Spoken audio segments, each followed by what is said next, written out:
What's going on, guys? It's Will back with another video. Today I'm going to be talking about 5 teams that have the brightest futures with some honorable mentions as well while playing some NHL 20 with my buddy. Um, Real quick, please give the video a like, please subscribe, and comment below. I'm trying to build a hockey community for us hockey fans in this very boring time without hockey too. Also, just note that I'm the Oilers below, and I start out very rough, but just watch till the end and see what happens. Alright, to start us out, we have number 5, the LA Kings. Now, I thought they would end up much higher before I dug in and did some research, but there's kind of reasons why they are kind of stuck at number 5. And number 1 is some bad contracts, and I know the NHL may be giving teams amnesty buyouts with the whole pandemic going on, but there are just some bad contracts on that team, including Dustin Brown making $5.8 million a year, Jonathan Quick and Jeff Carter all making over $15 to $16 million amongst the three of them, and they don't contribute much. Now, you also have Drew Doughty locked up long term, making about $11 million a year, as well as Andre Kopitar making $10 million a year. That's $21 million between the two of them, and they are aging. They're still good, but they're gonna be aging by the time those contracts end. But they're in the top 5 because as they're going through this transition, they have a deep prospect pool. They already have a good young talent on this team that's still growing up, but they also have guys like Tobias Bjornfoot coming in, Alex Turcotte, Arthur Kaliev. List goes on. They, to me, they have the deepest prospect pool in the NHL, and they have another top 5 pick most likely coming this year in a completely loaded draft. Alright, so going on to number 4 is the Carolina Hurricanes. Now, they have not only a pretty good prospect pool with guys like Ryan Suzuki, Dominic Bach, Jake Bean, Joey Keane, so on. They also have the talent right now, and with some very team-friendly contracts. Sebastian Aho only making a little over $8 million a year. You got Teravainen only making about $5.5 million a year, and they're signed. They're locked in long term. And then you have guys like Martin Nikas and Andrei Svechnikov, and they're going to be absolute all-stars. This team is built. I'm not sold on their goaltending long term, but I think they could open up some cap space or trade some of their prospects for a good goalie here eventually. This team's not going away anytime soon, and they're just getting started. To be honest, if they weren't in such a loaded Metro division, they would be a team we're talking about even this year in leading a division. Unfortunately, they are in a stacked division, and they're where they are in the standings doesn't really reflect where they're at. But they are great right now, but they are built even longer for the future. This team is not going away anytime soon, so get used to seeing them around, and they'll win a cup. Well, okay, so moving on to number 3, and this one pains me to say as a Ranger fan, but the Philadelphia Flyers.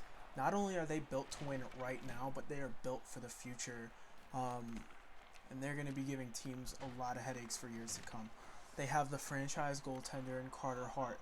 If he could fix things up on the road, that would be great, but that's fine. He's young. He will grow into being an elite goaltender. He already basically will be. He's elite.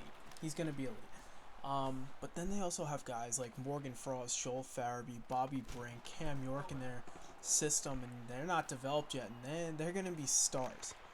But here's the other thing. I looked at guys like Travis Konechny and Sean Couturier, and they are legitimate stars in this league, and they are making under $10 million between the two of them. Their blue line is set for the future. They have guys on fair deals, and they're deep on the blue line. No one, in my opinion, that is a superstar, but very solid.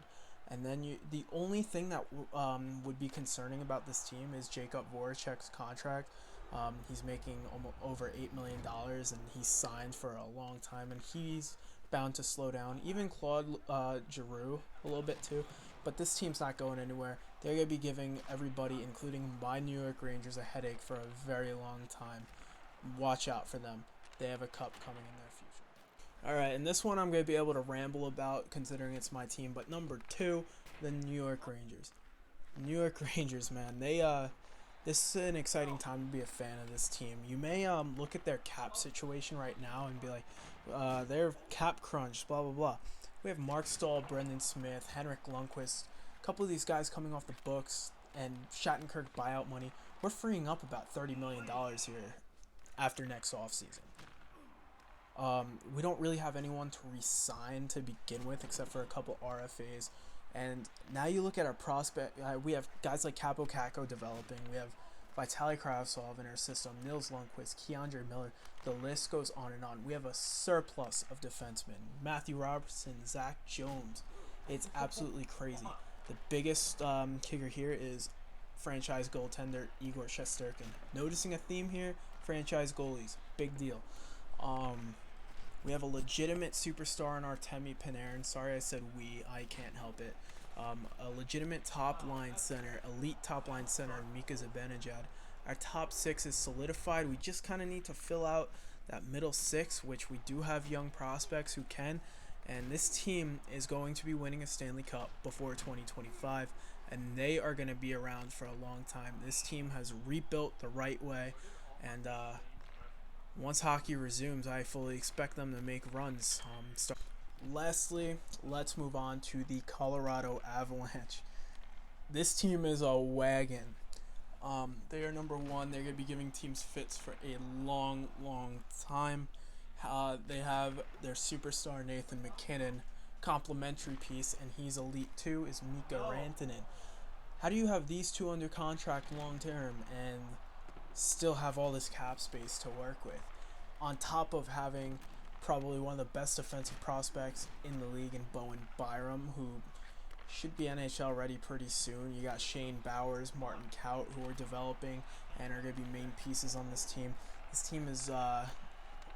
This team has built for longevity, and it's so crazy. Like, they were Stanley Cup contenders this year, and they're just going to keep building on top of that.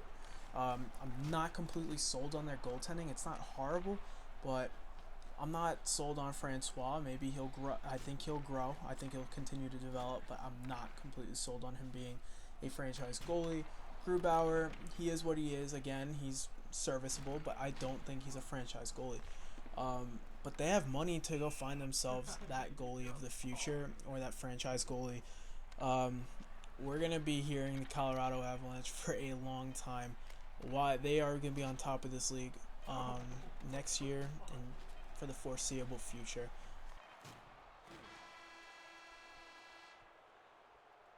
So it was hard to fit in a bunch of teams at number 5, but here's some honorable mentions in the Ottawa Senators. I just don't know if I have they are all set to be great in a few years. I mean, they have Brady Tkachuk. I think they could build around. They have some complementary pieces. They got Sherratt and Brandstrom on the blue line. However, they have so much cap space and two most likely top 5 picks in this year's loaded draft. All now management and ownership has to put it together, and they could be very good for a long time. Vancouver got left off only because I think they're cap crunch. They could really only go up from here. They could really only go down from here as far as talent on this roster. I think Elias Pettersson is a legitimate superstar in this league with great pieces around him. But I think they're overpaying for guys like JT Miller and Tyler Myers, and they're just cap crunch, man. And I think they're going to cap out eventually. Still a very good team, though. And lastly, Montreal. That was tough to leave them off. However, Carey Price is on his downswing. I know they got Primo and some goaltending depth in that organization, and I know they have guys like Nick Suzuki, and I don't know. They just kind of have to prove it to me. One thing that does excite me about this team is their prospect system. Another trend you're seeing in this video. Cole Caulfield, Caden Primo, Ryan Pelling is still growing, and I think he's going to be great. Cale Fleury is still growing. I think he's going to be great. And they just signed Alexander Romanov, who I'm excited to watch him play. This team has the pieces in place. They just need to prove me wrong. And I think they will, but I'm just not ready to put them in the top 5 teams in 2025. But Sorry it wasn't so in depth. I needed to kind of get through this over the gameplay. I obviously whooped ass at the end after sucking in the beginning. But until next time, please hit the subscribe button, and I'll see you later in the week or early next week.